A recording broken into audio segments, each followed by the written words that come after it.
All right, today we are reacting to Gen Z's strange obsession with 2016 by OneCloud9. 2016, the year that has their cock down everybody's esophagus. Whoa. Everybody, 2016, the year that has their cock down everybody's esophagus. Everybody glazes this.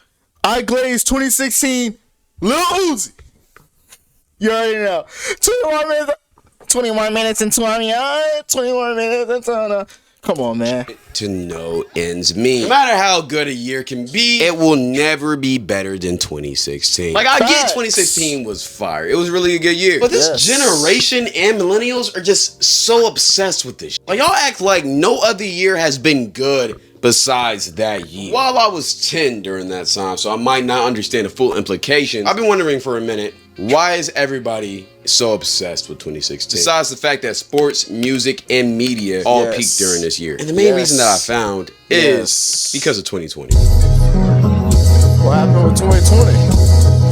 Hey. 2020 was the end of the world as we know it. COVID shut everything down, forcing everybody to go inside and basically live life through their phones and laptops. And because of this 6-month-long event of quarantining and not going outside, society hasn't been the same since. Majority of society went from being very outgoing and social to all wanting to be nonchalant, popular, alone. We went from hanging out with the boys. Yeah, that shit fucked my my social skills, gang.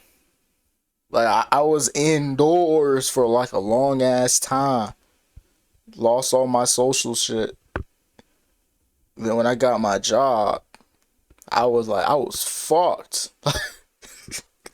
Like, I didn't know what to do. Like, I got shy when I saw a customer and shit. I was like, oh, fuck no. Now, it's raps. It's raps.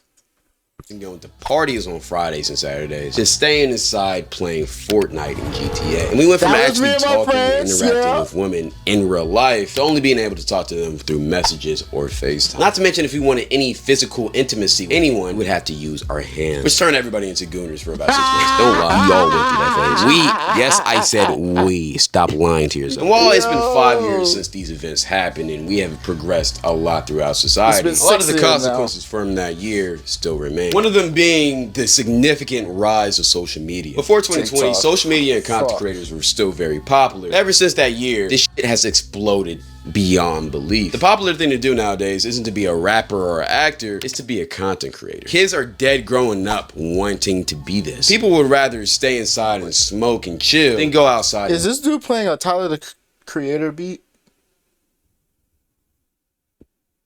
I can't remember what song that is, but I just definitely know that's a Tyler the Creator beat.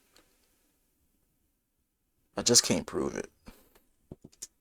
Drink with the boys. Whether you like it or not, 2020 turned all of us into introverts. And even if you didn't make that complete transition, you're at least a little bit more there than you would have if not from the pandemic. But let's get straight to the point. How does this relate to 2016? Well, when you think about what 2016 was to its core, it's literally everything that 2020 wasn't. I think the biggest thing that everybody talks about when they talk about that year is the vibe.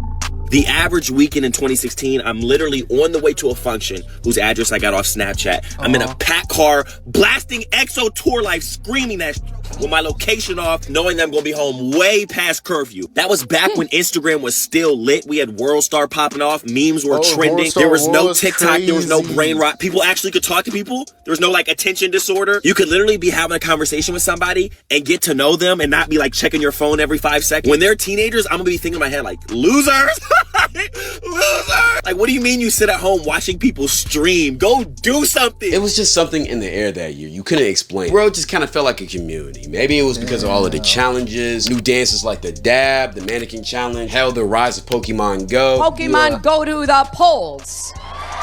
Get that nigga off my shit right now.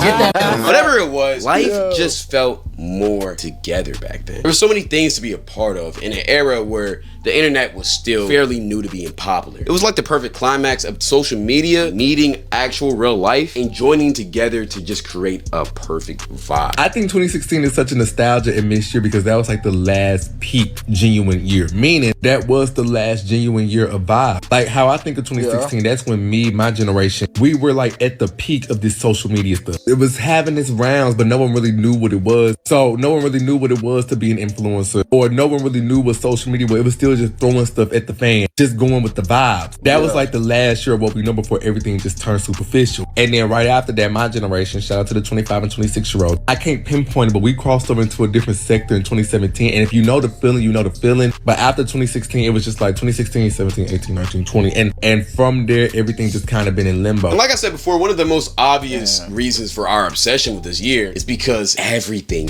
peaked. Sports, movies, content, music. This year just had everything. The last instances of a full-length Rihanna and Frank Ocean project. Drake becoming synonymous with one of the most nostalgic summers ever. Kanye with one of the most iconic listening parties we've ever seen. Chance the Rapper before jinxing himself on Ultra Light Beam. Post Malone before converting into a full-time West Virginian. The Weeknd giving us an album that was initially negatively received because all you fake mysterious freaks kept saying trilogy's better. Both are good.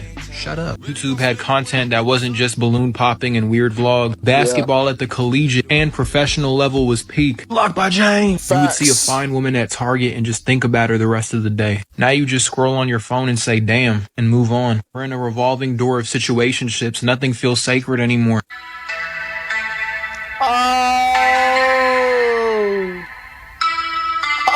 One thing bro forgot to mention in this video, XXL 2016 class started a whole new era of music. Also, football fan Odell, 2015, 2016 Panthers, Cam Newton, Super Bowl camp, Peyton Manning's last year. Not to mention when you go to the basketball side, we had the greatest finals of all time. And it feels like every big artist also dropped a major project that year. Like literally, I can go on and on about this. A lot of shit happened. And you know a year is good when the most controversial presidential election happened in the year. That's still not the most memorable part of the year. This year was just gas, bro. And there's no other way to really describe it. But I still feel like the hyperfixation on this specific year is interesting. Because even though 2016 was peak, let's not act like that's the only good year into 2010. A lot of people say 2014 and 2012 were also really good years. Not to mention 2017 was another good year right behind it. And it's interesting that we all collectively choose 2016 as the year that we glorify. Why is that though? Well, honestly, I don't fucking know. And I really can't answer that for you. It's just what it is. Sometimes we as a society just hyperfixate on one thing. And no matter what's wrong with that thing, we just glaze. I particularly call it the MJ effect. And funny enough, I'm actually talking about both of them. No matter how many bad things these two people did, their legacy in public opinion seems spotless. Even though they both did some very controversial things, if they were reportedly true. And back when those things did break out, they caught a lot of flack for it. But because of how great they were, and because of how they made us feel, we just simply don't give a f. So what if MJ touched kids? I'm still finna listen to Thriller, gang. Hey, that nigga ain't touch me. I don't know. Whoa. What you mean touch kids? Michael Jackson or Michael Jordan? Which one? And how did I not know about that shit? Don't give a f. So what if MJ touched kids? I'm still finna listen. Which one, bro? You can't say that. You can't say that line and not specify, bro. Who touched kids? Who was a pedo? It was not Michael Jackson, bro. Probably Michael Jordan, not Michael Jackson, bro. Please. Come on. To Thriller, gang. Hey, that nigga ain't touch me. I don't know. So what if Michael Jackson? No. He was not a pedo, bro. Stop it, bro. Michael Jordan was an asshole. As long as he's dicking other players on the court, I don't care, man. Like, keep on going. And even though there's a lot of bad things that happened in 2016, and we've kind of put this MJ status on 2016. Back in 2016, a good amount of people thought it was the worst year ever. I mean, prime example, Trump was elected. And no matter what your opinions on about that man, we all know when he got elected president, all hell broke loose. Brother, my whole family was talking about moving to Canada and Jamaica, all because a man got elected as president. Like, people thought Trump was dead ass finna bring back slavery, gang. And while again, y'all should know my opinions on Trump. Not really the biggest fan. But at the same time, we were just being overly dramatic. Even though people were going through midlife crises during this time, I guarantee those same people still say that it's a good year because of the MJ effect. Or you can just call it nostalgia. I feel like MJ effect is more than nostalgia. Yeah, we're just gonna do that. But when you match this with the fact that everybody was social during this time, it's no wonder that this year year was so iconic. And honestly, if we started using our phones less for just 1 year, we might even get a repeat of 2016. But that will never fucking happen because we're all addicted to our phones. Yeah. I will say that. The people who feel like they peaked in 2016, brother, get a fucking life. I get the year was a good year, but at the same time, peaking 9 years ago is sad, gang. And let's not act like there hasn't been any other good year. Like for instance, 2024 was a very valid year. I even made a video comparing 2024 to 2016, which a lot of y'all hated for whatever reason. But gang, we've had good years. And even though 2016 was an elite year, I'm telling you right now, the way y'all talking about it might just be a little bit overrated. Tone it down. Because if you're too busy living in the past, you won't see what's happening right in front of you. And right now, we're on the horizon of what might be one of the greatest years of all time, 2026. Which is ironically 10 years beyond 2016. What the f going on here? 26 sound too good to be. I don't know what the hell's. 2026 sound too good to be true, and that shit hit on a personal level.